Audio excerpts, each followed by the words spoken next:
পবিত্র জশ্নে জুলুসে ঈদ মিলাদ নবী সাল্লাল্লাহু আলাইহি ওয়াসাল্লাম উদযাপন করছি।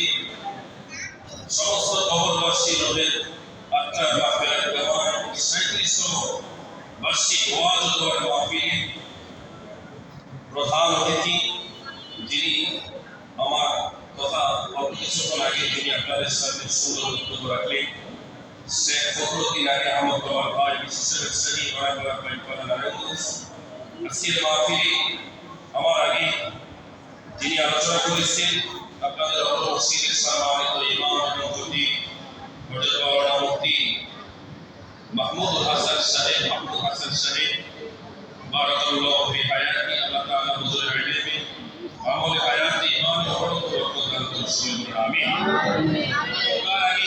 আজকের মাহফিলে বিশেষ বক্তা হিসেবে যিনি সুন্দর সুমধুর কণ্ঠে যিনি আপনাদেরকে দীর্ঘ সময় থাকতে শুনিয়েছেন, মোহাম্মদ শাহিদ ইসলাম চিশতি আল কাদরি শাহে মদিনা চিশতিয়া দরবার শরীফ সরাই সৈয়দুল্লাহ মোল্লাবাড়ি ব্রাহ্মণবাড়িয়া, এবং আজকের মাহফিলে যিনি সভাপতিত্ব করতেছেন আলহাজ মোহাম্মদ কামাল দেওয়ান ভাই, সভাপতি বাংলাদেশ লবণ মিল মালিক সমিতি। আমি জানি ভাইয়া একটা পরিচয় আছে এই মসজিদে, তিনি সরকারি দায়িত্বে আছেন, এটাই আসল পরিচয়, কথা বলে ঠিক না? এবং আজকের মাহফিলে আরো গুজারে আছে মোহাম্মদ আব্দুল মান্নান, সভাপতি খাদ্যে গাউসিয়া পাইকপাড়া বড় কবরস্থান নারায়ণগঞ্জ সার্বিক সহযোগিতায় পাইকপাড়া এলাকাবাসী। পাইকপাড়া এলাকাবাসী আপনারা সবাই কেমন আছেন? আলহামদুলিল্লাহ। আল্লাহ পাকের দয়া এবং মেহেরবানিতে আল্লাহ পাক আমাদেরকে ভালো রেখেছেন। একটু আওয়াজ দিবেন তো, আমাদেরকে ভালো রাখার মালিক কে? আল্লাহ। এমন একটি দুর্যোগপূর্ণ আবহাওয়ার মধ্যে আমরা ফেসবুকে বিভিন্ন আলোচনাতে আমরা নিউজ পেয়েছি, তারা ফেসবুকে বিজ্ঞপ্তি দিয়েছে যে আজকে অমুক জায়গায় প্রোগ্রাম, অমুক জায়গায় মাহফিল ক্যান্সেল হয়ে গেছে। কিন্তু আল্লাহ তাআলা আপনাদের উপরে কত দয়া করেছেন যে আজকে দুর্যোগপূর্ণ আবহাওয়ার মধ্যে আপনারা ইমানের পরীক্ষায় আপনারা এত মধ্যে চলে গেছে যে দুর্যোগপূর্ণ আবহাওয়া মাহফিল থেকে আপনাদেরকে কিছু করাতে পারেনি, কথা বলে ঠিক না? তো আমি আপনাদেরকে কিছু ওয়াদা করিনি, সেটা হচ্ছে আমরা যেটা সারাদিন করি মনে করি আমরা কেউ দেখে না, বলেন তো আমাদের সমস্ত কার্যক্রম একজন দেখে, তিনি কে? আল্লাহ। আমরা যেটা অনেক সময় জবান দিয়ে বলি মনে হয় আমার এই কথা পৃথিবীতে কেউ শোনে না, বলেন তো একজন শোনে, তিনি কে? আল্লাহ। আমরা অনেক সময় অনেক মানুষের দরবারে যাই, ভাই আমাকে এই কাজটা করি, আমাকে এটা করে দেন, আপনি বললে সব কিছু হয়ে যাবে, কিন্তু অনেক দরবার থেকে আমরা খালি হাতে ফিরি, কথা বলে ঠিক না? বলেন তো একজনের দরবার থেকে আমরা কখনোই খালি হাতে ফিরবো না, তিনি কে? আল্লাহ। কেউ যেটা পারে না পারে, একজন তিনি কে? আল্লাহ। আর আমার অঙ্গীকার নেওয়া হচ্ছে আমরা জীবনভর আমরা শুধু ওয়াজ শুনি, শিখি না, আমরা আজকে ওয়াজ শুনবো, শিখবো এবং আমল করবো, কথা বলে ঠিক না? রাজি আছেন কি না? কে কে রাজি? হাত তোলো। সবাই রাজি? জোশও থাকতে হবে, হুশও।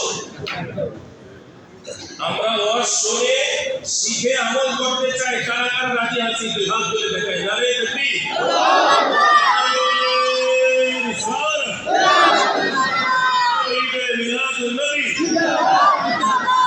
সকলে পড়ে মারহাবা।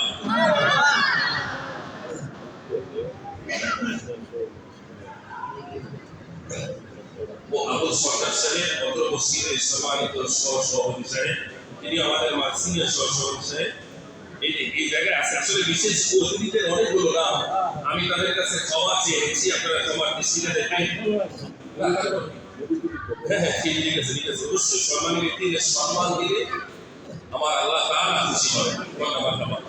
প্রিয় হাজির, আপনারা আজকের এই ব্যানারে আপনারা দেখেছেন যে পবিত্র জশ্নে জুলুস ঈদে মিলাদুন নবী সাল্লাল্লাহু তাআলা আলাইহি ওয়াসাল্লাম কথা বলে ঠিক না?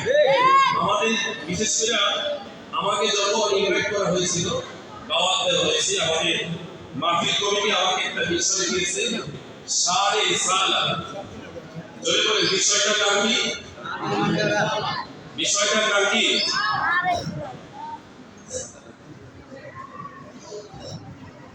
সবাই বলেন বিষয়টার নাম কি? শানে সালাত, আমার নবীর শান ও রাসূল। আপনারা ভাগ্যবান নারায়ণগঞ্জবাসী এবং পাইকপাড়ার মানুষ ভাগ্যবান, আপনারা আমার নবীর আগমনের মাসকে কেন্দ্র করে জশ্নে জুলুস ঈদে মিলাদুন নবী সাল্লাল্লাহু তাআলা আলাইহি ওয়াসাল্লামের শিরোনামে আপনারা একটি মাহফিলের আয়োজন করেছেন। দুনিয়াতে বহু জায়গায় মাহফিল হয়, বহু কনফারেন্স হয়, কিন্তু আমার নবীর আগমনের খুশিতে মাহফিল খুব কম হয়। কথা বলে ঠিক না? তবে হ্যাঁ, সারা বাংলাদেশে সুন্নি মনা আশিক রাসূল কর্তারা সারা বছর তাদের ছোট্ট একটা প্রোগ্রাম করলো ব্যানারে ঈদে মিলাদুন নবী। কথা বলে ঠিক না?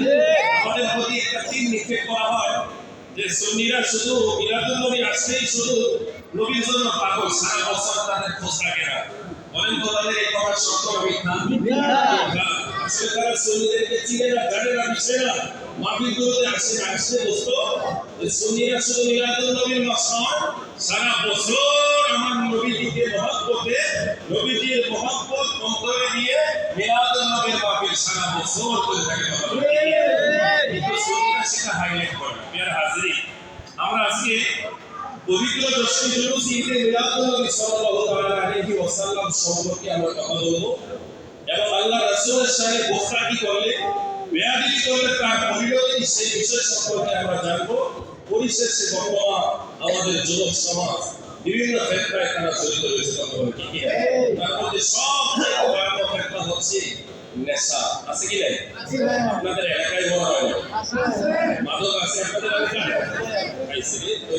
কথা বলতে হলে অনেক সাবধানতা অবলম্বন করি।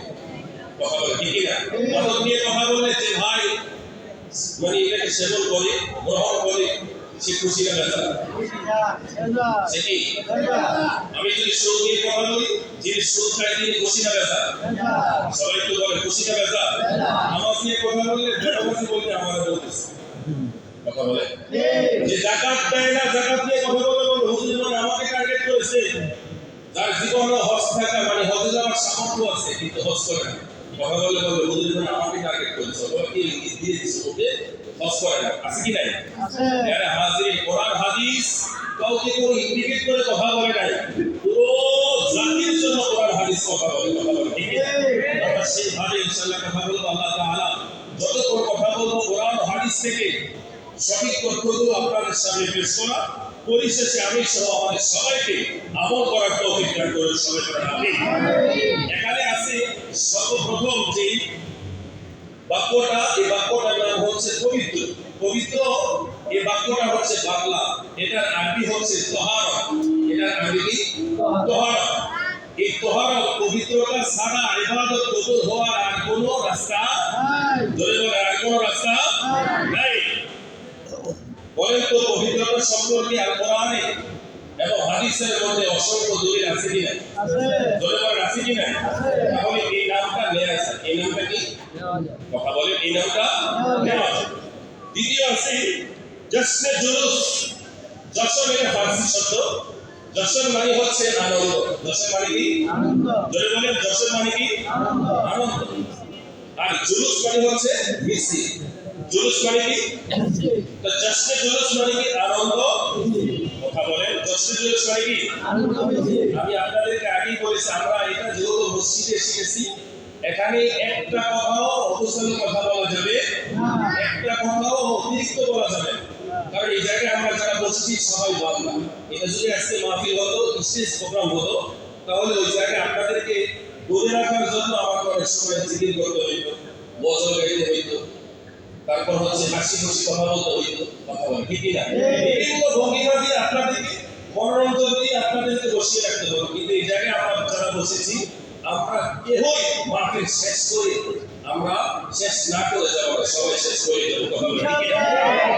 আমি ভাগ্যবান, আমি এই স্টেজগুলি বেশি পছন্দ করি। আল্লাহ তাআলা আমার জন্য সেটাই কবুল করেছে, এই জন্য আমি আল্লাহ তাআলার দরবারে শুকরিয়া, আলহামদুলিল্লাহ। প্রিয় হাজরিন, তো দ্বিতীয় যেটা বললাম, জশ্নে জো, জশ্ন শব্দের অর্থ হচ্ছে আনন্দ। সবাই বলেন জশ্নের শব্দের অর্থ কি? আনন্দ। আরো জোরে বলেন আনন্দ। আনন্দ, আনন্দ মানে খুশি। এবার জুলুস শব্দের অর্থ কি?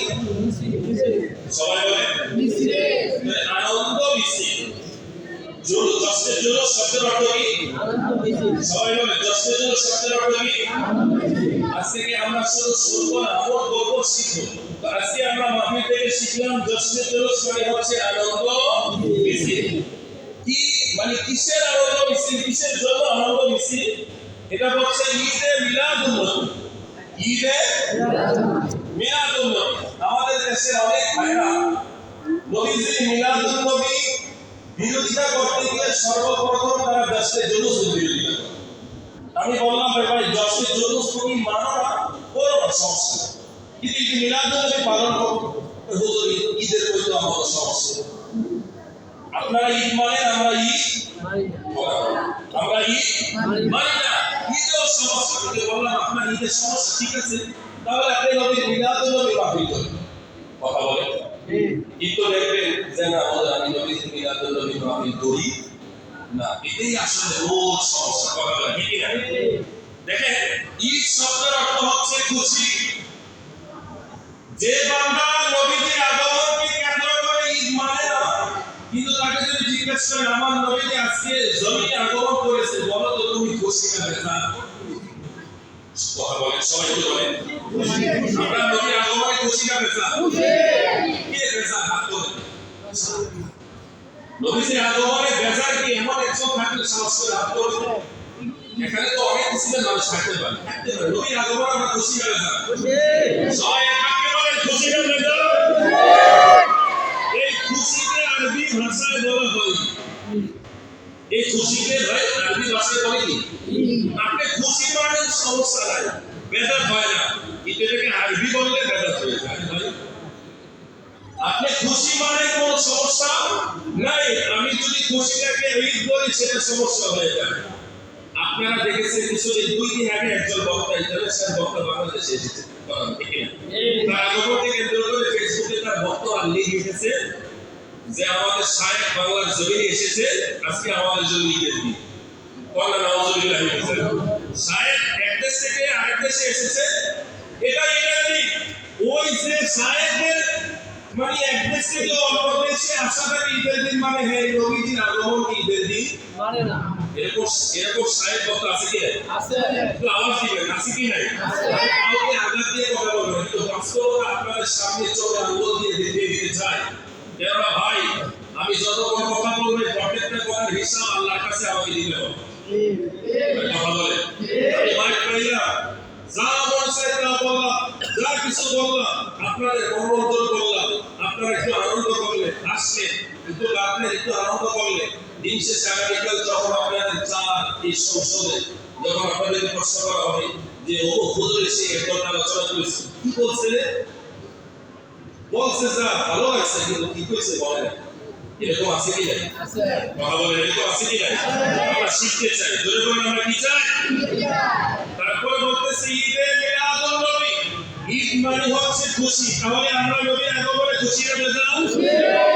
মিলাদ মানে হচ্ছে জন্ম। মিলাদ মানে কি? আমার নবীর জন্ম আছে কি নাই? কেউ যদি বলে আমি নবীর মিলাদ মানি না, তাহলে তার এই কথাটা কেমন হলো জানেন? আল্লাহ তাআলা বলেন লাম ইয়ালিদ ওয়া লাম ইউলাদ ওয়া লাম ইয়াকুল লাহু কুফুওয়ান আহাদ। আল্লাহ তাআলা বলেছে আমি কাউকে জন্ম দেই নাই, আমাকেও জন্ম দেই নাই। তাহলে সৃষ্টিগত এই সিফাত থেকে আমার আল্লাহ তাআলা কত পবিত্র, কারণ আল্লাহ স্রষ্টা, আল্লাহ সৃষ্টি নয়। আমার নবীর স্রষ্টা নয়, আমার নবীর সিফাত হচ্ছে আমার নবীর সৃষ্টি। কেউ যদি ইচ্ছায় হোক অনিচ্ছায় হোক নবীর ইলাকে সে অস্বীকার করে, বিনা দলিলে সে শিরক করলো, কুফরি করলো।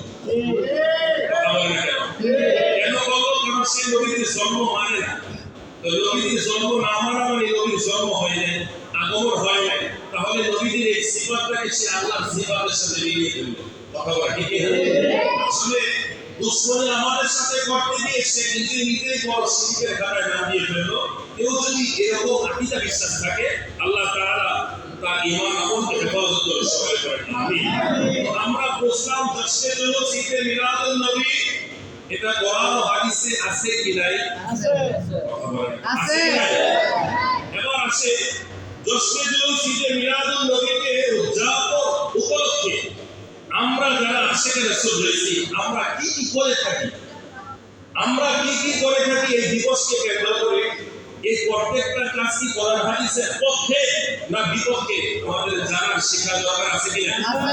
যুবক ভাইদেরকে আমি একটু লেকচার করব। যুবক ভাই, বর্তমানে আমাদের যুবক সমাজ সব চাইতে ক্ষতিগ্রস্তর মধ্যে রয়েছে। কেননা সোশ্যাল মিডিয়াতে আমার থেকে আপনার থেকে তারা কিন্তু বেশি অ্যাক্টিভ। কথা বলা ঠিক না? আমাদের শরীর জামাত আহলে সুন্নাত ওয়াল জামাতের ঘটনা এমন কোন শায়েখ নেই যারা আমাদের দৈনন্দিন সমস্ত জীবনের মাসালাগুলো সমাধান দিয়ে ইউটিউবে একটা পেজ করে একটু পর ভিডিও ছাড়ে, কিন্তু যে শায়েখের কথা শুনে আমাদের যুবকেরা ইমান কষ্ট করতেছে, ওই শায়েখ মাসালা নিয়ে আমার আপনার বেডরুম পর্যন্ত পৌঁছে গেছে। কথা বলে ঠিক না? সকল সমস্যার সমাধান আপনি ইউটিউবে সার্চ দিলে সর্বপ্রথম দেখবেন ওই শায়েখ আছে। কোন শায়েখ? যে শায়েখ সব সময় আমার নবীর মিলাদের বিরুদ্ধে, মিলাদুন নবীর বিরুদ্ধে, আমার নবীর শান ও আজমতের বিরুদ্ধে একের পর এক ফতোয়া আছে কি না? আছে। অথচ শুনলে খুশি হবে, এই শায়েখ নামধারী দুশমনগুলো নিজের দেশে মিলাদুন নবীর মাহফিলকে বেদাত করে মালয়েশিয়া গিয়ে বিশাল বড় ঈদে মিলাদুন নবীর কনফারেন্সে আবার প্রধান অতিথি হয়। এরকম আছে কি না? জোরে বলে আছে কি না? আছে। এবার আসে বাইক পারাবাসী আমার প্রিয় ভাইরা, মুরব্বি বাজার যুবক ভাইরা, মিলাদুন নবীর মাহফিলকে কেন্দ্র করে আমরা কি আয়োজন করে থাকি? আমাদের সর্বপ্রথম কি কাজ, আমরা কোন কর্ম দিয়ে, কোন কাজ দিয়ে আমরা শুরু করি? মিলাদুন নবীর মাহফিলে সর্বপ্রথম আমরা মহাগ্রন্থ আল কোরআন তেলাওয়াতের মাধ্যমে শুরু করি। কথা বলা ঠিক না? এমন কোন মিলাদ মাহফিল আছে? যেমন আপনাদের মসজিদের খতিব সাহেব মাহমুদ ভাই, তিনি যখন আপনাদের দাওয়াতে, যখন আপনাদের বাসায় গোলাপি বাড়িতে যান, সর্বপ্রথম তিনি কোরআন তেলাওয়াত, আউযু বিল্লাহি মিনাশ শাইতানির রাজীম, বিসমিল্লাহ বলে কোরআন তেলাওয়াতের মাধ্যমে শুরু করেন। বলেন তো, কোরআন তেলাওয়াত করা এটা কি ভালো কাজ না খারাপ কাজ? কেউ যদি এটাকে খারাপ বলে তার ঈমান আছে না গেছে? আফজালুল ইবাদাতি তিলাওয়াতুল কোরআন, নফল ইবাদতের মধ্যে, জিকিরের মধ্যে সবচেয়ে শ্রেষ্ঠ জিকির হচ্ছে কোরআন তেলাওয়াত করা। সুবহানাল্লাহ। আল্লাহ পাক বলেন, বান্দা যখন কোরআন তেলাওয়াত করে তখন আমি আল্লাহর সাথে বান্দা ফেস টু ফেস কথা বলে। সুবহানাল্লাহ বলবেন না? তাহলে মিলাদুন নবীর মাহফিলের সর্বপ্রথম কাজ কি? কোরআন তেলাওয়াত করা। জোরে বলেন কি কাজ? সবাই বলেন কি কাজ করা? দুই নম্বর কাজ হচ্ছে আমার নবীর উপরে দুরূদ শরীফ পড়া। সবাই বলেন কি করা? দুরূদ শরীফ পড়া। দুরূদ শরীফ জীবনে একবার পড়া ফরজ। মাসালা শুনে যান, জীবনে একবার দুরূদ শরীফ পড়া কি? সবাই বলেন, ভাই বলেন, দুরূদ শরীফ পড়া কি? জীবনে একবার পড়া ফরজ। নবীজির নাম শুনে দুরূদ শরীফ পড়া ওয়াজিব। নবীজির নাম শুনে দুরূদ শরীফ পড়া কি? সবাই বলেন, দুরূদ শরীফ পড়া কি? তিন নাম্বার দুরূদ শরীফের পদ্ধতিটা হচ্ছে নামাজে দুরূদ শরীফ পড়ার সুন্নতে মুআক্কাদা। আর আমরা যে মিলাদ মাহফিলে করি, এটা হচ্ছে মুস্তাহাব, মুস্তাহসান, ভালো কাজ, ভালো কাজ, ভালো কাজ, উত্তম কাজ। কেননা আপনারা বলতে পারেন, হুজুর সারাদিন শুধু যদি আমরা আপনাদের মতো যদি দুরূদ শরীফ করি, তাহলে আমরা অন্য আমলগুলো আমরা কিভাবে করব? অন্যান্য আমলগুলো আমরা কিভাবে করব? আমাদের তো আল্লাহর জিকির আছে, নামাজ আছে, সন্তান আছে, পরিবার আছে, স্ত্রী আছে, সব আছে। আপনারা শুধু সারাদিন নবীর দুরূদ মিলাদ নিয়ে আছে। আমি বলবো না ভাই, আপনার এই কথাটা ঠিক নয়। আমরা সারাদিন কি করব সেটা আমার নবীর সাহাবীর কাছ থেকে আপনারা শিখে নেন। আমরা শিখতে চাই কি চাই না? বলে বলে চাই কি চাই না? আল্লাহ নবীর সাহাবী খেল করে, যার নাম হযরতে উবাই ইবনে কাব। সাহাবীর নাম কি? উবাই ইবনে কাব। জোরে বলে সাহাবীর নাম কি? উবাই ইবনে কাব রাদিয়াল্লাহু তাআলা আনহু। তিনি বর্ণনা করতেছেন কত সুন্দর করে।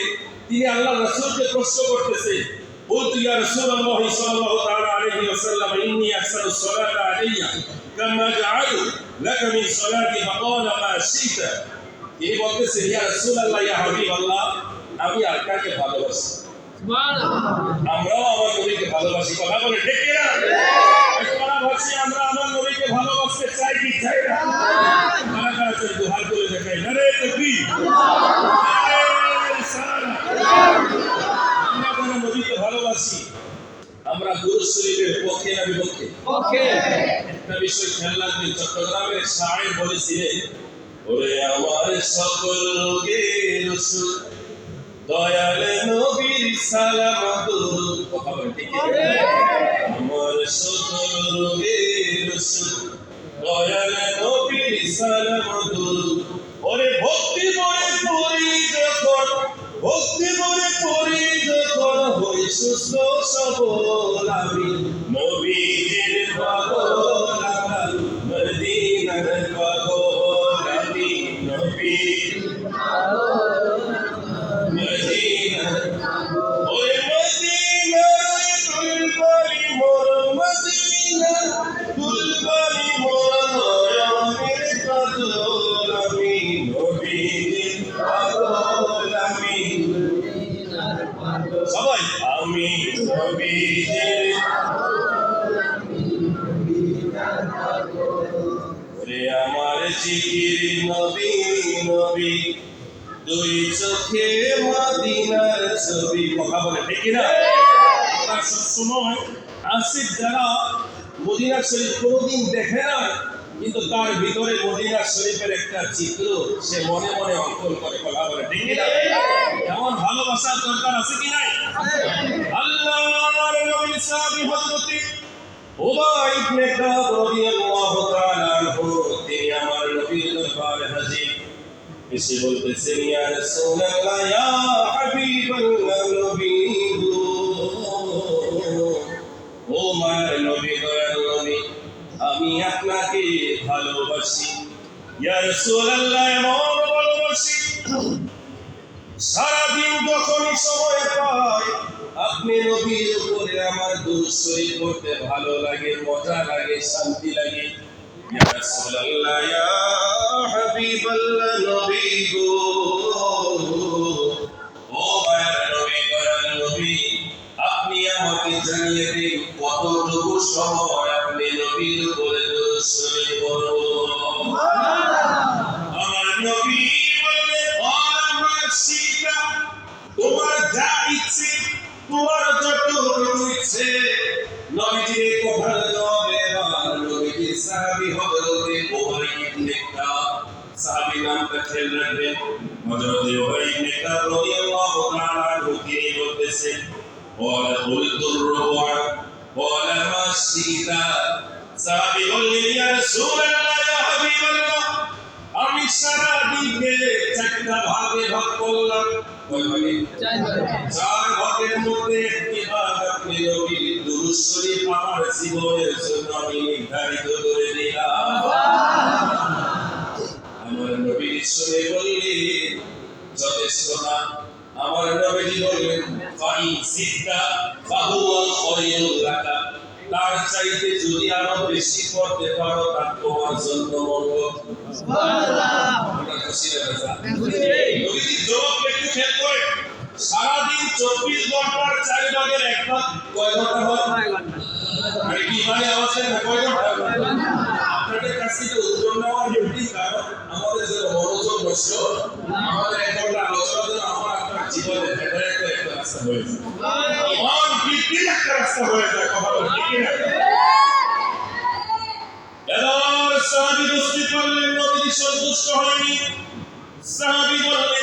রাসূলুল্লাহ ইয়া হাবিবাল্লাহ আমি সারা দিনকে চার ভাগ নয় দুই ভাগে বিভক্ত করলাম আল্লাহ সুবহানাল্লাহ ইয়া রাসূলুল্লাহ ইয়া হাবিবাল্লাহ নবী গো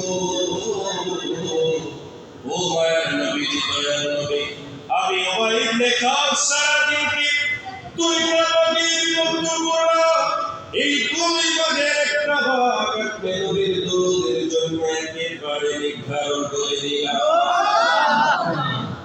এবার বলা হয় নবীর খুশি কিন্তু না না না এবার নবীজি বললেন আবার একই কথা ফাইন সিদ্দা ফাহুয়া খায়রুল লাকা কন্না সুবহানাল্লাহ নবীজি বললেন সাহাবী এর চাইতেও যদি আরো বেশি করতে পারো তা তোমার জন্য মঙ্গল কন্না সুবহানাল্লাহ এবার নবীজি বললেন যখন এই কথা বললেন আরো বেশি যদি করতে পারো তা তোমার জন্য আরো মঙ্গল হয়ে যাবে এবার সাহাবী বললেন ইয়া রাসূলুল্লাহ ইয়া হাবিবাল্লাহ নবী গো ওয়ালা কুলতু ফাসসুসাইন এবার সাহাবী বললেন ইয়া রাসূলুল্লাহ সারা দিনকে অর্ধেক নয় সারা দিনকে আমি তিনটা ভাগে ভাগ করলাম বলা সুবহানাল্লাহ এই তিনটা ভাগে এক ভাগ আপনার জন্য আমি নির্ধারণ করে দিলাম আমরা খুশি না স্যার নবীজি বললেন আমারও ফাইন সিদ্দা ফাহুয়া খায়রুল লাকা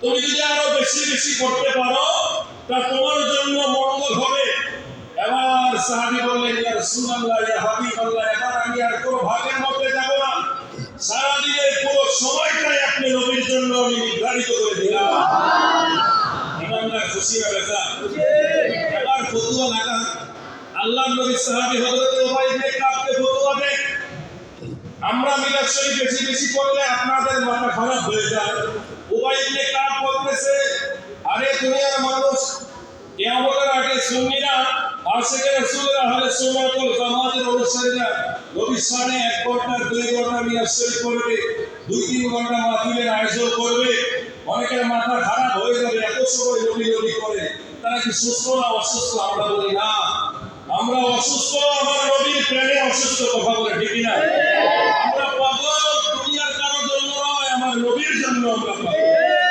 যার জন্য পাগল হবে মনে শান্তি আছে কি না মনে শান্তি আছে কি না আসলে শান্তি আছে কি না বলেন না ইয়া রাসূলুল্লাহ নবী সর্বশেষ বলেন সাহাবী তুমি যখন তোমার গোটা জীবনটাকে সময়টাকে আমি নবীর দরুদের জন্য নির্ধারণ করলে আমি নবীর ফতোয়া শুনে নাও আমি নবীর ঘোষণা শুনে নাও আমি নবীর দরবার থেকে পুরস্কার নিয়ে যাও নবীজি বললেন আল্লাহ তাআলা তোমার গোটা জীবনের যাবতীয় সমস্ত গুনাহগুলো আমার আল্লাহ তাআলা maaf করে দিয়েছেন সুবহানাল্লাহ সাহাবীদের তো এমন কোনো গুনাহ নেই তারপরেও যদি তাদের দ্বারা কোনো কিছু হয়ে যায় আল্লাহ তাআলার প্রিয় নবীজি বলতেছে তোমার মতো যারা একই কাজ করবে আমি নবীর দরুদকে তাদের জীবনের সবচাইতে গুরুত্বপূর্ণ বিষয় দামি হিসাবে মনে করবে সারা দিনকে আমার নবী তথা আমি নবীর দরুদকে সারা জীবনের সারা দিনের 24 ঘন্টার জন্য নির্ধারিত করে দিবে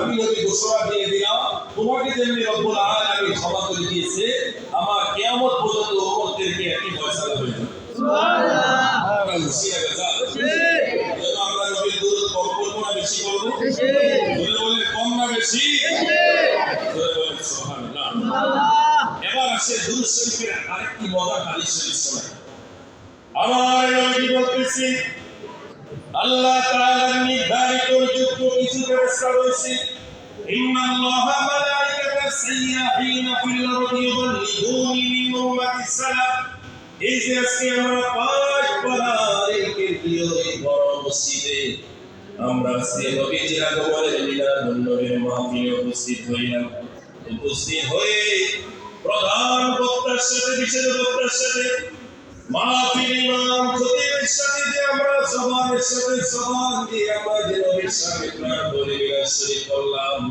আমাদের এই মিলাদ শরীফটা ফেরেশতারা কিভাবে গ্রহণ করে রব্বুল আলামিনের প্রিয় নবী বলতেছে ইন্নাল্লাহা নিশ্চয়ই তাআলা নির্ধারিত নিযুক্ত কিছু নির্দিষ্ট ব্যবস্থা রয়েছে তারা পূর্ব হতে পশ্চিম উত্তর হতে দক্ষিণ সীমান হতে জরুর পর্যন্ত সেই প্রতিমূর্তি পুরো পৃথিবী সাওয়ার করে জমিনের মধ্যে কোথায় কোন জায়গায় বান্দা নবীর উপরে দুরূদ শরীফ পড়ে, দুরূদ শরীফ পড়তে দেরি ওই নির্ধারিত ফেরেশতারা উম্মতের দুরূদগুলো নবীর দরবারে পৌঁছাইতে দেরি করে।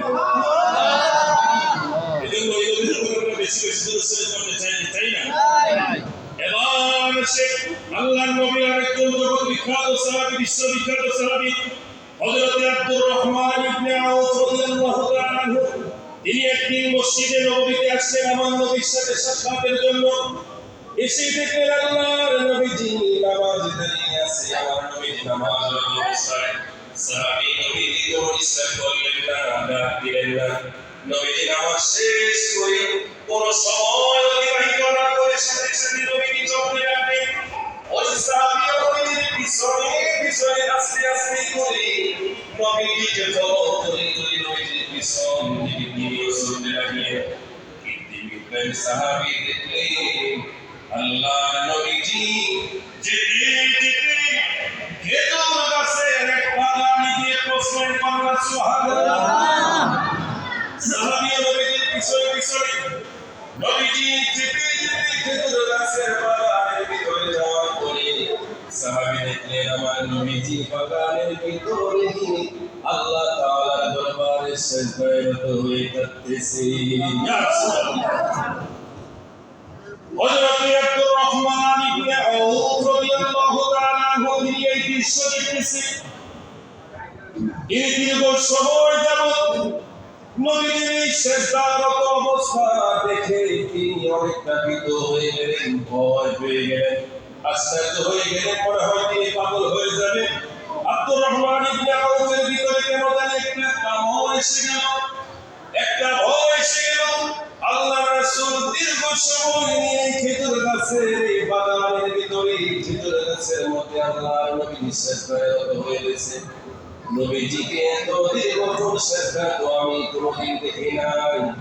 মনে মনে তিনি ভয় পাচ্ছেন না জানি আমার নবীজি আল্লাহর ডাকে সাড়া দিয়ে মনে হয় চলে গেছে, না হয় আমার নবীজি আমাদের মাঝ থেকে বিদায় নিয়ে গেছে, না হলে এতক্ষণ কেন নবীজি সিজদায় অবস্থায় রয়েছে। সিজদার অবস্থায় রইলেন।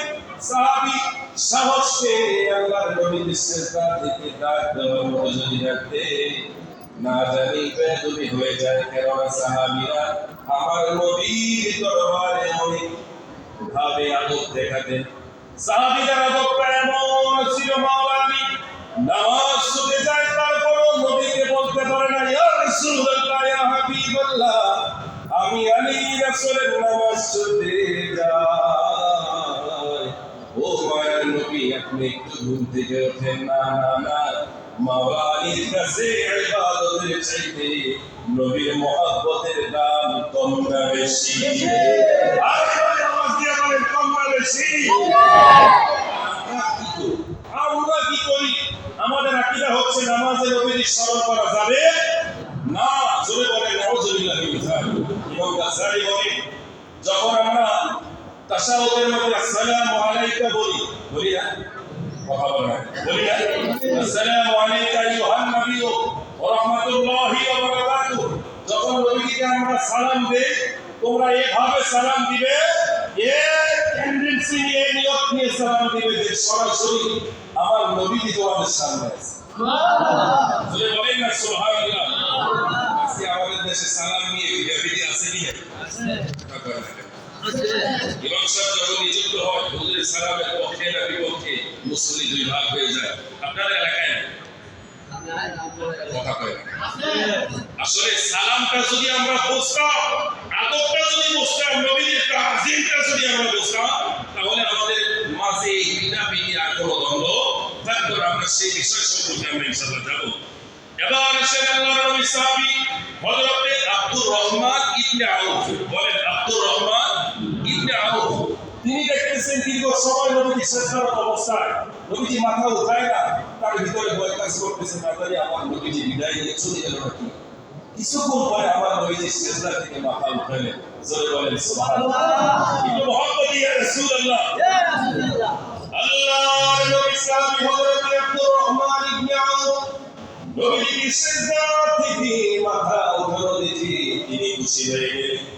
আমার নবীজি সেজদা থেকে মাথা উঠানোর পরে আব্দুর রহমানকে সামনে দেখে নবীজি আশ্চর্য হয়ে বললেন, হে আব্দুর রহমান, ও আব্দুর রহমান, কেন তুমি এই জায়গায় অবস্থায় আমার সামনে দাঁড়িয়ে আছো? আব্দুর রহমান ঘটনাটা পুরো ঘটনাটা নবীজিকে খুলে বললেন। হুজুর, আমি মসজিদের মধ্যে গেলাম, আপনার সাথে দেখা করার জন্য আমি দেখলাম আপনি নামাজ শেষ করে তাড়াতাড়ি আপনি চলতে লাগলেন। আপনার পিছনে পিছনে সাক্ষাতের জন্য আমি চলতে লাগলাম, কিন্তু আপনাকে ডাক দিইনি। কেননা আমার নবীজিকে সম্বোধন করা, ডাক দেওয়া এটাও সাহাবীরা বেয়াদবি মনে করতেন। পিছন থেকে নবীজিকে তারা কোনোদিন ডাক দিবেন না, সামনে বলে বলতেন, ইয়া রাসূলুল্লাহ, আসসালাতু ওয়াসসালামু আলাইকা ইয়া রাসূলুল্লাহ। আজকে আমাদের দেশে আমাদের অনেক ভাইরা আমার নবীকে আমাদের মতো ভাই বানায় রাখছে। ভাইজান সাহেব বলতেছে যে আমাদের বড় ভাইদের জিম্মাদারি আমাদেরকেই পালন করতে হবে। হ্যাঁ, ছোট ভাই নবীজি হ্যাঁ বড় ভাই। নাউজুবিল্লাহ বলবেন না? আরে আওয়াজ দিয়ে বলেন নাউজুবিল্লাহ। আরে তোমরা যারা আমার নবীকে নিজের মতো মনে করো, একটু ইমানের জ্ঞান দিয়ে একটু কথাগুলো শোনে, কিভাবে নিজেকে নবীর মতো মনে করো। যে আমার ভাই মাহমুদ সাহেব বললেন, কিভাবে আমার নবীকে আমার মতো মনে করো। আরে আমরা নবীর সুন্নতগুলো অনুসরণ করার কারণে আমরা মুসলমান। কথা বলে না, কথা বলে ঠিক না? আমার নবী আমাদেরকে যা নিয়ে এসেছে এবং যা করতে বলেছেন সেটা করার নাম ইসলাম, যা ছাড়তে বলেছেন সেটা ছাড়ার নাম কি? ইসলাম। কথা বলে না, কথা ঠিক না? নবীজির কথা মানার নাম কি? ইসলাম। নবীজি যেটা করতে বলেছে সেটা করার নাম, যেটা নিষেধ করেছে সেটা না করার নাম কি? ইসলাম। কথা বলে ঠিক না? আমরা নবীজিকে পুরোপুরি অনুসরণ করতে পারবো না। আরে নবীকে যদি অনুসরণ করতে হয়, আমার নবী তো একাধিক বিবাহ করেছে।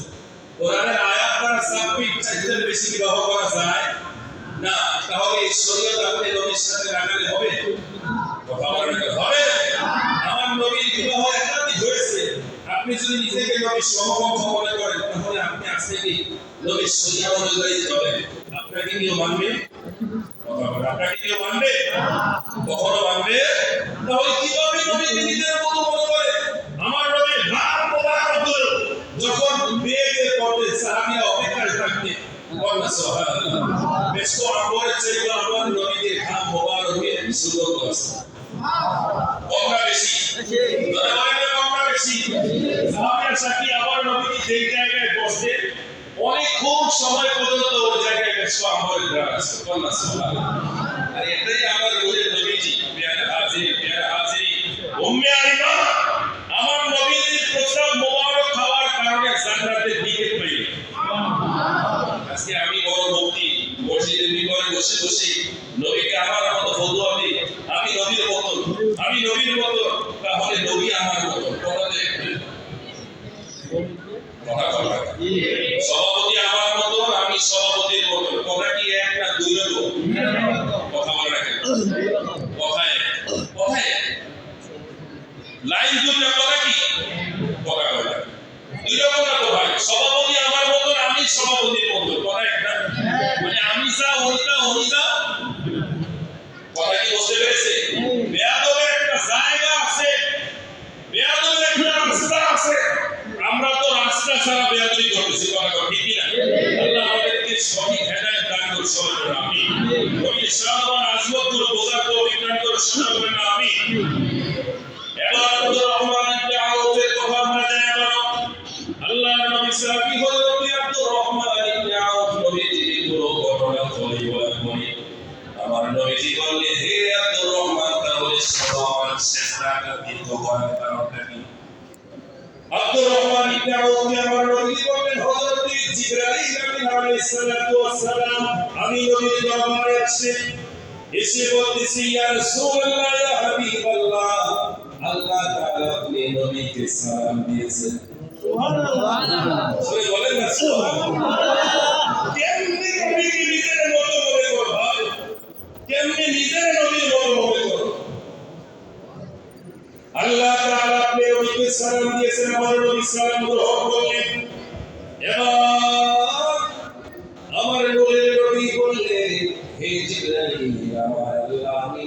জন্য কি সুসংবাদ পাঠিয়েছে।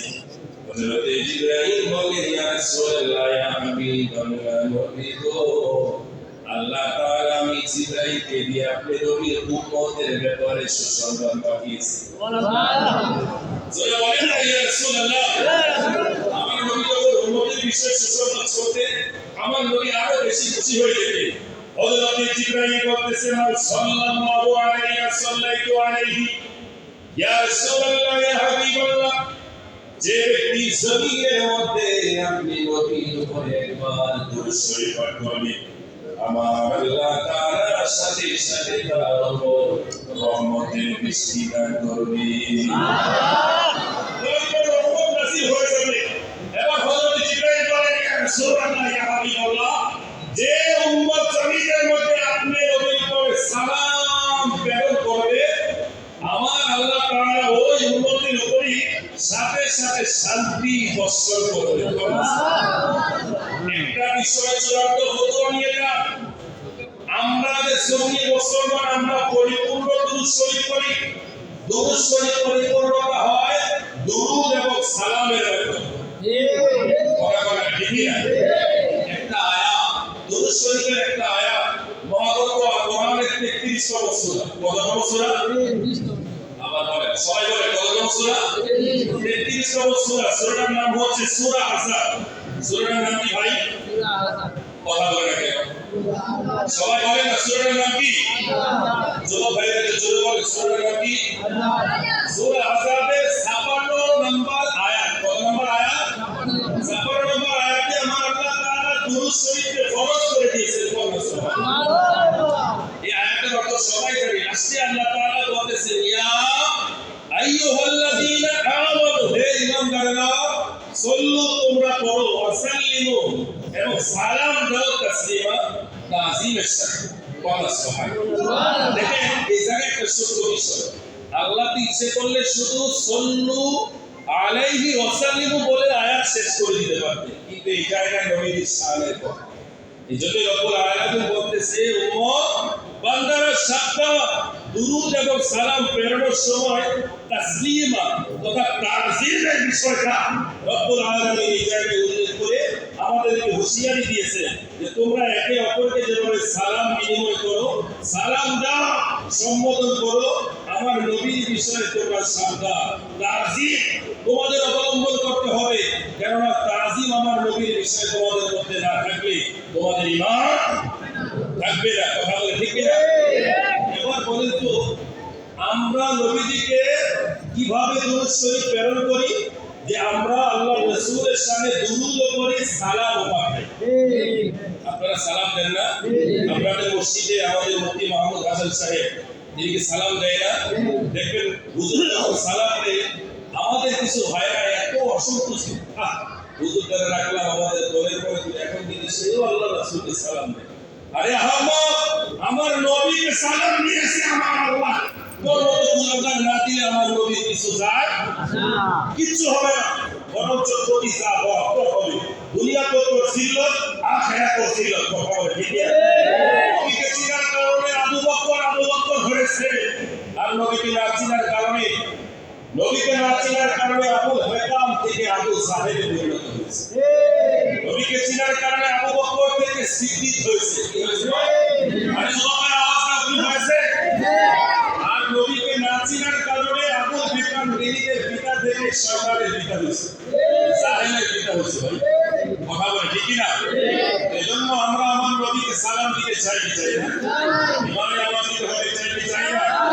আমার নবীর বিপক্ষে নবীর সময় যখন নবীর বিরুদ্ধে কেউ আক্রমণ করলো সাথে সাথে আমার আল্লাহ তাআলা তার বিরুদ্ধে প্রতিবাদ করেছে। কথা বলে ঠিক না? বাবা আদম থেকে শুরু করে ঈসা রাসূলুল্লাহ পর্যন্ত সমস্ত নবীদের সামনে যখন তার উম্মতেরা বেয়াদবি করেছে আল্লাহ তাআলা প্রতিবাদ জানায় নাই, প্রতিবাদ নিজ নবীরাই তাদের উম্মতের বিরুদ্ধে করেছে। সর্বশেষে হযরত নূহ আলাইহিস সালাতু ওয়াস সালাম তার উম্মতের মাঝে এত দাওয়াত দিয়েছেন যতবার তিনি দিয়েছে নবীদের মধ্যে সবচাইতে বেশি উম্মতের দ্বারা কষ্ট পেয়েছে তিনি হচ্ছে হযরত নূহ আলাইহিস সালাতু ওয়াস সালাম। কথা বলে ঠিক না? হযরত নূহ নবী সইতে না পেরে তিনি তার উম্মতের জন্য বদদুয়া করে করেছে। আমার নবী আগমনের আগে একজন নবী ছিল, তার নাম হযরত ঈসা আলাইহিস সালাম। তিনি তার উম্মতের জ্বালা যন্ত্রণা সহ্য করতে না পেরে তিনি আল্লাহর দরবারে ফরিয়াদ করেছেন, আল্লাহ এই উম্মত থেকে আমাকে তুমি বাঁচিয়ে আমাকে তুমি আসমানের মধ্যে উঠিয়ে নাও। সুবহানাল্লাহ। আল্লাহ তাআলা ঈসা নবীকে বললেন, হে ঈসা, আপনি আপনার ঘরে অবস্থান করুন। হযরত ঈসা নবী বলতেছে, আল্লাহ আমাকে তাড়াতাড়ি আপনি উত্তোলন করুন, না চাহে তো অথবা না হয় আমার উম্মতেরা চতুর্দিকে আমাকে ঘিরে ফেলেছে, যেই কোনো সময় আমার ঘরের উপরে হামলা হতে পারে। আমার আল্লাহ বললেন, হে ঈসা, যেহেতু আমি আল্লাহ তাআলা আপনাকে এতক্ষণ সময় যাবত রেখেছি, আপনার জিম্মাদারি আমি আল্লাহ। সুবহানাল্লাহ। ঘটনা একটু বলবো। হযরত ঈসা আলাইহিস সালাম ঘরের ভিতরে, হুজরা মুবারকের ভিতরে, এবার হযরত ঈসা আলাইহিস সালামের উম্মতের মধ্যে যারাকে হত্যা করার জন্য চতুর্দিক কাবার কেন করলো, এই নতুন উম্মতে একজন সেনাপতি বানানো যে দেখতো ঈসা ঘরের ভিতরে আছে কিনা। আমরা যাকে ঈসা বলি সেই নবী ঘরের ভিতরে আছে কিনা, যাকে হত্যা করার জন্য আসলাম। এবার তিনি সর্বপ্রথম ঘরের ভিতরে গেলেন, কিন্তু আর আসে না। ঘরের ভিতরে গেলেন কিন্তু আর লোকগুলো অনেকক্ষণ যাবত দাঁড়িয়ে আছে, পাগল হয়ে গেছে। আরে কারে পাঠাইলাম খবর দেওয়ার জন্য, এটি কোনো খোঁজ খবর নাই। তো যাই হোক, এবার একজন একাধিক লোকজন পাঠালো, গিয়ে দেখতেছে হযরত ঈসা আলাইহিস সালাম তার হুজরা মুবারকের খাটের মধ্যে বসে আছে। কিছুক্ষণ ওই চিন্তা করতেছে, তাহলে পাঠাইলাম হয়ে গেল তো কোন হের কথা মানাতে আল্লাহ এই দিনের মাথা থেকে আউট করে দিচ্ছে। কিন্তু এবার ওই লোকগুলো বলতেছে, আরে সে তো যাকে খবর নিতে পাঠিয়েছি তারা তো পারি না, কিন্তু যার খবর নেওয়ার জন্য পাঠিয়েছি তিনি তো তার জায়গায় সুন্দর করে বসে আছে। আসলে যিনি বসে আছে তিনি তো ঈসা নবী নয়, তিনি হচ্ছে ওই যার খবর নেওয়ার জন্য ঘরে পাঠাইছে আল্লাহ, তার ঈসা নবীর রূপ দিয়ে দিচ্ছে। এখন সে নিজেকে বাঁচানোর জন্য ঘরের মধ্যে লাঠি মেরে বসে আছে, কারণ সে জানে এই মুহূর্তে আমি সুস্থ বাইরে যাই, আমি সারাদিন কইলেও আমি ঈসা না। তখন সরে যতবার আমি চুরি করি নাই, এটা বাড়ে না কমে সরে যখন ধরা পড়ার পরে যখন ভাই আমি নেই নাই, আমি চুরি করি নাই, আরেকজনে আরে আরো বেশি করে দিতে হাজার কথা ঠিকই না, হাজার কথা কইলেও বিপদ, কথা ঠিকই না। এবার সেই সুরতার ঈসা বলতেছে, আমি যদি ঘর থেকে পারি আমার লোকজন আমার মেরে নেবে, কারণ আমার সুরত নাই। আমি আল্লাহ নবীর সাথে বেয়াদবি করার কারণে আমার সুরত দিয়ে আল্লাহ আমাকে শিক্ষা দিয়ে দিলেন। আল্লাহ ঈসা নবীকে নিয়ে গেলেন ওই যাকে দুশ্মনী করার জন্য ঈসা নবীকে তথ্য নেওয়ার জন্য ঘরে আসছে, তার জাহিরি দ্বারা মায়ের খাওয়া দুনিয়া থেকে জাহান্নামে টিকিট দিয়ে কথা বলে, ঠিক কিনা? নবীদের সামনে মুস্তাকি করলে দুনিয়াতে আমার কাছে কি নাই? বলে আছে কি নাই? 57 নম্বর আয়াতে ইন্নাল্লাযীনা ইয়াযুরুল্লাহু ওয়া রাসূলুহু লা'নাহুল্লাহু ফিদ দুনিয়া ওয়াল আখিরাতি ওয়া আ'আদ্দা লাহুম আযাবান মুহিনা। রব্বুল আলামিন বলতেছে, যারা আল্লাহ এবং তার রাসূলের সাথে গোস্তাকি করে, বেয়াদবি করে, দুশমনি করে দুনিয়া ওয়াল আখিরাত, তাদের লানত আমি আল্লাহর পক্ষ থেকে দুনিয়ার ভিতরে, শুধু দুনিয়ার মধ্যে নয় আখিরাতেও লানত। যাদের দুনিয়াতে লানত আখিরাতে লানত, ওই ব্যক্তি শুধু তারা তাদের পরিচয় কি, তারা আল্লাহ রাসূলের সাথে গোস্তাকি করেছে। কথা বলে ঠিক না? দুশমনের রাসূলকে আমার আল্লাহ দুনিয়াতেও বড় সম্মান দেয়, দুনিয়াতেও বড় সম্মান দেয়। যে আলেম হলো তার জিল্লত একদিন না একদিন হবে। কথা বলে ঠিক না? ঠিক না? ভালো কাজ করলো তাহলে দুশ্চরিত্র বানাবে, ভালো কাজ করলেও দুশ্চরিত্র বানাবে। বনি ইসরাঈলের একজন উম্মত মায়ের কথা অমান্য করার কারণে, যদিও সে অন্যায় করে নাই কিন্তু অমান্য করেছে, মা তার প্রতি অসন্তুষ্ট হয়ে অভিশাপ দিয়েছে, আল্লাহ আমার এই সন্তানকে তার জীবনে তুমি একটা বেশ্যার কলঙ্ক দিও, তাহলে সে বুঝতে পারবে। ওই আবেগ, ওই বাচ্চা, ওই যুবককে মৃত্যুর আগে তাকে বেশ্যার কলঙ্ক দিয়ে আল্লাহ তাআলা তার বিদায় করিয়েছিলেন, তাকে জীবনে শিক্ষা দিয়েছিলেন যে মায়ের সাথে বেয়াদবি করার কারণে, মায়ের কথা অমান্য করার কারণে, মায়ের অভিশাপের কারণে কর্মদের একটা উত্তম পুরুষ তথা দুশ্চরিত্র হয়ে যায়। কথা ঠিক, মায়ের অভিশাপ লাগে কি লাগে না? জোরে বলে লাগে কি লাগে না? আতুলে দেয়া লাগে না, কমলি হয়ে যায়। কথা ঠিক না? আমরা মাকে ভালোবাসতে চাই কি চাই? আমাকে ভালোবাসতে চাই কি চাই না? কথা বলে ঠিক না? আমরা আমাদের মাকে সবচেয়ে বেশি ভালোবাসি। জোরে বলুন সুবহানাল্লাহ। তো যে কথা বলতেছিলাম, আল্লাহ নবী, আমার নবীকে যখন আবু লাহাব আমার নবীকে একবার গালি দিলেন, হে মুহাম্মদ তুই ধ্বংস হয়ে যা, আমার নবী কোনো প্রতিবাদ করে নাই। আল্লাহর পক্ষ থেকে সূরা লাহাব নাযিল করে আবু লাহাবকে আমার আল্লাহ তাআলা জবাব দিয়েছেন। কথা বলে ঠিক কিনা? মক্কার বিখ্যাত কুখ্যাত নিকৃষ্ট কাফের ওয়ালিদ ইবনে মুগীরা আমার নবীকে বললেন মজনুন, পাগল, যেটা আলোচনা আমি আমার মসজিদ আজকে করেছিলাম। আমার নবীকে ওয়ালিদ ইবনে মুগীরা বলেছিলেন মজনুন। কি বলেছিলেন? মজনুন। জোরে বলেন না, কি বলেছিলেন? মজনুন আরবি শব্দ। কি শব্দ?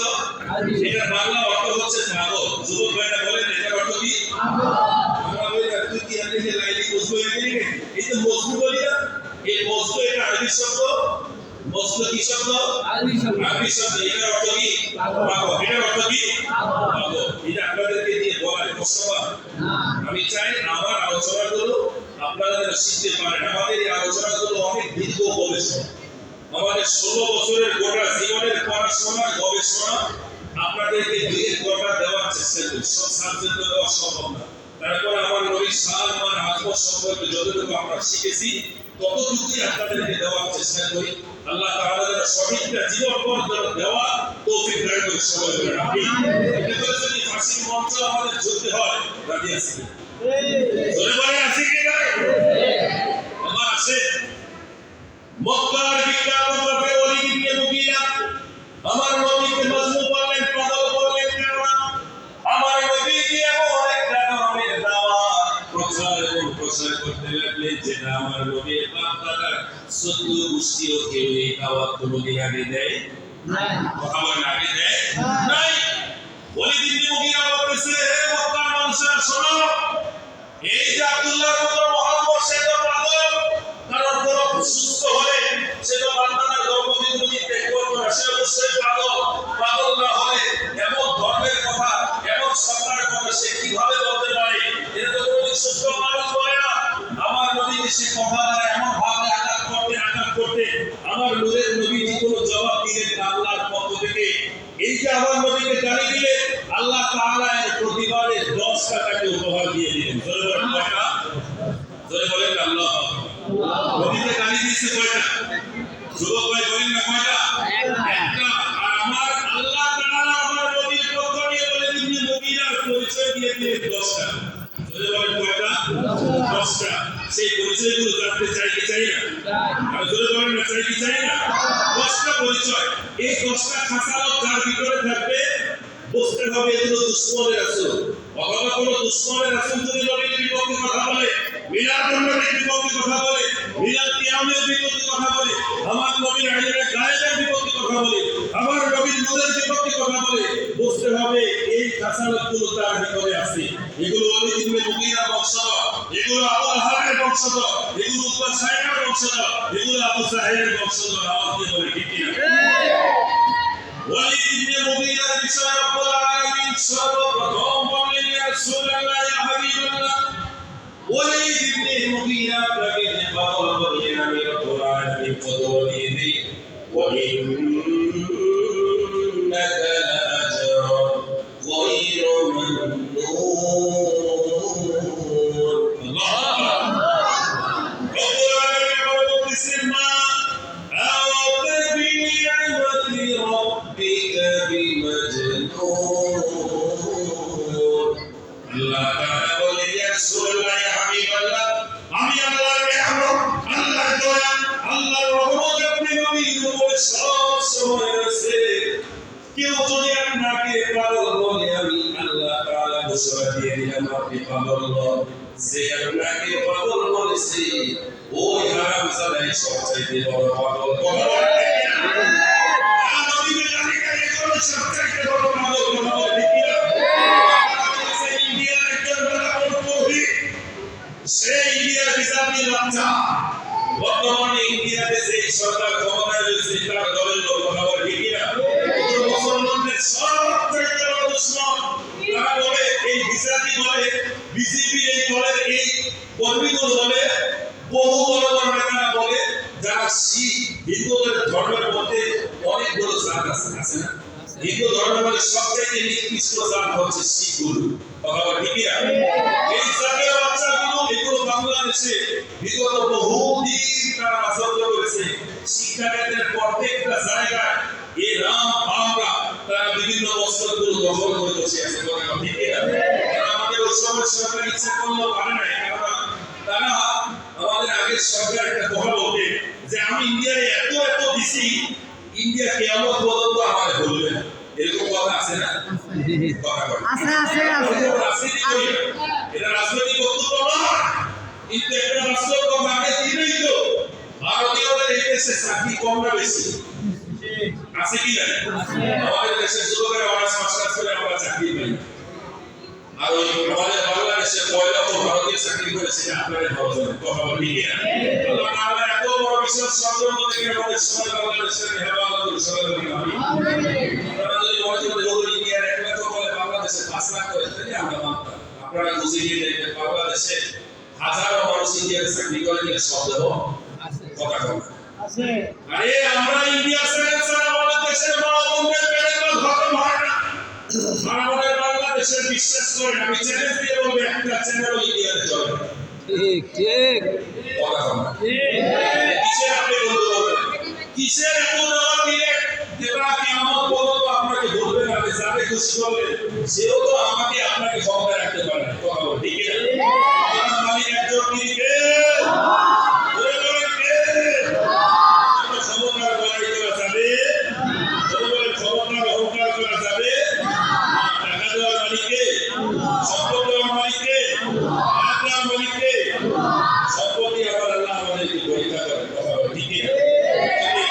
সব সময় নিজেকে প্রস্তুত রাখতে হবে। নিজের একটা সম্পদ একটা টাকা যেন অন্যায় ভাবে খরচ না হয় সেদিন আমাদের সবার দৃষ্টি দরকার আছে কি না? এবারে আওয়াজ দিয়ে বলেন আছে কি না? ওই সাবজেক্ট টুলস আমরা সেদিকে আমাদের মূল আলোচনা আছে। রব্বুল আলামিন ওলি দিয়ে বগিরাকে আমার উপহার দিয়ে হে ওলি, তুমি অনেক কষ্ট করে আমার নবীকে মজদুর বলা পাগল বলাকে দিলা, আমি আল্লাহর পক্ষ থেকে তোমার জন্য পুরস্কার। কি পুরস্কার? রব্বুল আলামিন সর্বপ্রথম বলেন হে ওলি তোর প্রথম পুরস্কার হচ্ছে তুই হচ্ছে আল্লাহ, তুই বেশি বেশি শপথকারী, মিথ্যা শপথকারী। যারা নবীর সামনে গোসরাকি করে বেয়াদবি করে ওই গোসরাকের সর্বপ্রথম খাসানত হচ্ছে তারা হচ্ছে বেশি বেশি কসম করে। কি করে? বেশি বেশি কসম করে। কি করে ভাই? কসম করে। 2 নম্বর হচ্ছে নবী সে হিরো মন মানসিকতার মানুষ হয়। কি মন মানসিকতার মানুষ? আপনাদের খারাপ লাগতেছে? আপনারা শিখতেছেন না? এবার আসে 3 নম্বর বলতেছে যে হাম্মাস। এই হাম্মাস অর্থ হচ্ছে নিন্দা করা। এই মুনাফিক বলতে দুশমনের রাসূলের আরেকটা খাসালত হচ্ছে সে বেশি বেশি কি করবে? পরনিন্দা করবে। আছে কি না? এই দুশমনের রাসূলগুলো ধরে আজকে মিলাদুন নবীর মাহফিল হচ্ছে না? এই আপনাদের এই দসিয়া এই খানকা শরীফের আদলে বিশাল আলিমুসান বাহিরের এই মাহফিল, এই মাহফিলকে কেন্দ্র করে পিছনে অনেক মুনাফিক কাজ করেছে। আপনারা বলে গেলেন কেন যারা মিলাদুন নবী মানে না সে মিলাদুন নবীর অনুষ্ঠান হচ্ছে কি কোনদিন যাবে না? কথা কথা সে এত বড় ফেরেশতা হয়ে গেল। কথা ঠিক না? আজকে আমরা যারা নবীর আশিক রয়েছে আমাদের সামনে যদি আমাদের নবীর বিপক্ষে কোনো মাহফিল সাজায় আমরা মানবো? কথা মানবো? প্রশাসনিক দিয়ে হলো, লোক দিয়ে হলো, হাত দিয়ে হলো, নিজের ভাষা দিয়ে হলো, সেটাকে আমরা প্রতিহত করার চেষ্টা করবো। এবার আসি 4 নম্বর হচ্ছে যে মাসাই বিয়ামি, তার আরেকটা খাসালত হচ্ছে আমি আল্লাহ ঘোষণা দিয়ে দিলাম সে বেশি বেশি সবুর করব। কথা আল্লাহুল্লাহ ইনসান। 5 নম্বর খাসালত হচ্ছে মান্নাইল খয়ি। মান্নাইল খয়ি মানে হচ্ছে সে সব সময় ভালো কাজে বাধা দিবে। কি কাজে বাধা দিবে ভাই? ভালো কাজে। কি কাজে বাধা দিবে? আমাদের দেশে অনেক সময় যখন আমরা পাওয়ার পেয়ে যাই আমরা মসজিদে ইমাম সাহেবের ধরে ধরে আঘাত করি, কণ্ঠের মধ্যে কণ্ঠনালী লাগে চেপে ধরি, হুজুরকে আমরা চাপিয়ে দিই এটা বয়ান করতে পারবেন, এটা করতে পারবেন না। মসজিদে আসছে ভালো কথা রাখছি, ভালো কথা রাখা দিব, ভালো কথা বলাছি, ভালো কথা সুযোগ সুবিধা দেবো, ভালো কথা। খবরদার সুদের বিরুদ্ধে কোনোদিন কথা বলবো না। আরে ভাই আমি ইমাম সাহেব কিয়ামত পর্যন্ত যদি সুদের বিরুদ্ধে করা যাবে না। সত্যি হারাম করেছে আল্লাহ আপনি সভাপতি সেক্রেটারি মোটামুটি উপসভাপতি কমিশনার কাউন্সিলর আপনি খাইলে এটা তো আমি ফতোয়া দেওয়ার জন্য নাই রে ভাই ফতোয়া দিয়েছে কে আল্লাহ ধরে বলে কে আল্লাহ কথা বলে ঠিক না এবার আসে মা বোনদের জন্য কথা হুজুর বহুদের মাইয়া কিন্তু ফতোয়া করে না খবরদার ফতোয়ার ওয়াজ করলে কিন্তু আমরা চাকরি ভাগ করব আরে ভাই আমি যে ফতোয়া না করলাম আপনার মাইয়া সারা গ্রাম জুড়ে যুবকদের মনোরঞ্জন দিয়ে জিনাতে সে সারাদিন যুবকদের খানায় না বলে গেছে আছে কি না চোখে ঠিক আছে না কথা বলে আছে কি না তো আমি যদি কথা না বলি তাহলে পর্দা কি আপনার জন্য মাফ হয়ে যাবে নাকি পর্দা বিধান করে দিয়েছে কে আল্লাহ এই জন্য হক কথাগুলো আমরা বললেও জমিলে সেটার শাস্তি হবে না বললেও শাস্তি হবে কথা বলে ঠিক না এবার আছে 6 নম্বর ওলি ইবনে মুগীরার পরিচয় দিয়েছেন আমার আল্লাহ তার আরেকটা পরিচয় হচ্ছে মুহতাদি ওলি ইবনে মুগীরার আরেকটা পরিচয় হচ্ছে মুহতাদি সে হবে সীমা লঙ্ঘনকারী কি হবে কথা বলে ঠিক না আমাদের দেশে যারা মিলাদুন নবীর বিরুদ্ধে বলতে হবে ওই জালিম গুলো বিভিন্ন কারখানায় বলতে আমাদের লজ্জা হয় শরম হয় পরে যখন তাদেরকে পুলিশ ধরে গোয়েন্দা বাহিনী ধরে বলে ভাই আমি ছুটি পাই না বাড়িতে যাইতে পারি না নিজেকে আর আমি খাবার রাখতে পারি না যাকে ভাই তারই আমি আকর্ষণ খবর আগের মতো হিংসা হয় না মতো সাবেরা করে এরকম যাও আছে কি কথা কমেন্ট আছে কি না আমি পুরোটা ভাবলাম না আপনারা বুঝে নেবেন ওই জানোয়ারগুলো ওলি ইবনে মুগীরার বংশধর এগুলো সীমা লঙ্ঘনকারী কথা বলে ঠিক যারা সমকামিতাকে জায়েজ মনে করে হারাম মনে করে কথা নাউজুবিল্লাহ আল্লাহ এই দুশমনের হাত থেকে আমাদের ছোট ছোট ওসিকাসা মাসুম বাচ্চাগুলো হেফাজত করে সবাই বলেন আমিন আল্লাহ বলে বলেন আমিন ওলি ইবনে মুগীরার আরেকটা পরিচয় হচ্ছে আসিফ রব্বুল আলামিন বলতেছেন তার আরেকটা পরিচয় আসিফ সে এতটা পাপিষ্ঠ হবে পাপ কাজ করা তার জন্য সহজ হয়ে যাবে আজকে এই দোয়া আমাদেরকে পাপ কাজ করাকে সহজ করে দিয়েছে না কঠিন বানিয়ে দিয়েছে ভাই যুবক ভাইরা বলে মোবাইলের মাধ্যমে পাপ কাজ করা সহজ না কঠিন সবাই বলেন এই কঠিন কাজটা আমাদের জন্য সহজ করে দিয়েছে এই সহজ বিদায় কি আমরা করব না আমি একটা স্লোগানে বিশ্বাস করি দেখেন তো আমার কথার সাথে আপনারা মিল পান কিনা আপনারা বলবেন যে আমরা পাপ কাজ ছোট হলেও করব রাজি কথা বলে রাজি কি না পাপ কাজ ছোট হলেও আমরা করব না কারা কারা রাজি আছে নারে তাকবীর নারে রিসালাত পবিত্র ঈদে মিলাদুন নবী জিন্দাবাদ সকলের সেরাই ঈদে মিলাদুন নবী তুমি মানলে মানলে নাই তোমার বিষয় আমরা মানি মানিস বেশি মানতেছি কিয়ামত পর্যন্ত আমরা আবু বকরের খুশি আমরা শাহজালালের খুশি করব ঠিক না এবার সে ওলি ইবনে মুগীরা আরেকটা পরিচয় দিয়েছে রতুল্লি সে হবে রূহ স্বভাবের মানুষ রূহ স্বভাবের মানুষ তার আরেকটা পরিচয় হচ্ছে জাহিদ সে হবে নিজ বংশীয় মানুষ কথা যার কোনো বংশ পরিচয় নেই জারস এই সন্তান বৃদ্ধি পরিচয় নেই এগুলোকে বলা হয় জারস সন্তান যারা গোস্তাকে রাসূল তাদের সর্বশেষ সার্টিফিকেট হচ্ছে রব্বুল আলামিন বলতেছে ইরাদুল আলাইহি আয়াতুল্লাহ ওয়া আসাতিরুল ওয়ালি সে হচ্ছে মিথ্যা প্রতিপন্নকারী আপনি মিলাদুন নবীর পক্ষে কথা বলবেন মিথ্যা আপনাদেরকে আমি একটা দলিল শিক্ষা দিয়ে দিতে চাই যারা মানেন না তারাও শিখেন ভাই কেন আপনারা নামাজে মিলাদুন নবীর পরীক্ষা করতেছেন আরে ভারতীয় উপমহাদেশে সবচেয়ে বড় কওমি মাদ্রাসা আমাদের দেশের মাদ্রাসা দুই ভাগে বিভক্ত একটা আলিয়া মাদ্রাসা একটা কওমি মাদ্রাসা আলিয়া মাদ্রাসা কলকাতা আলিয়া মাদ্রাসা থেকে শুরু এবং কওমি মাদ্রাসা ভারতের দারুল দেওবন্দ থেকে শুরু কথা বলি ঠিক দেওবন্দ মাদ্রাসা প্রতিষ্ঠাতা চারজন যদি বলে কয়জন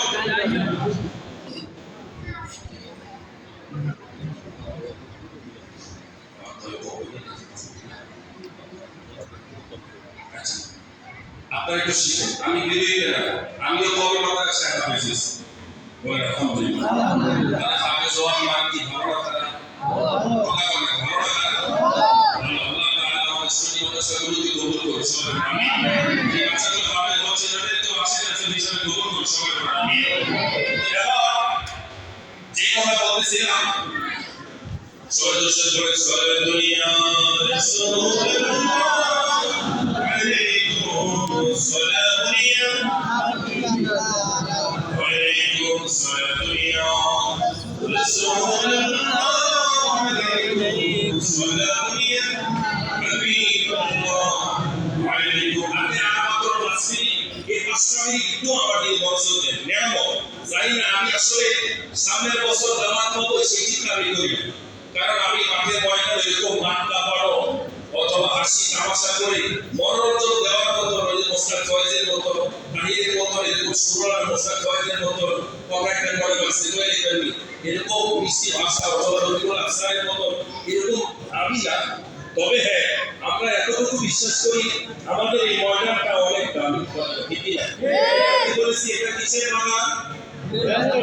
জান্নাতের বাগান। জান্নাতের বাগানে তারা আসবে, জান্নাতের মেহমানরা আসবে, ঠিক না? জান্নাতের বাগানের যেহেতু মেহমান হয়েছি, আমরা আখিরাতেও জান্নাতের বাগানের মেহমান হতে চাই।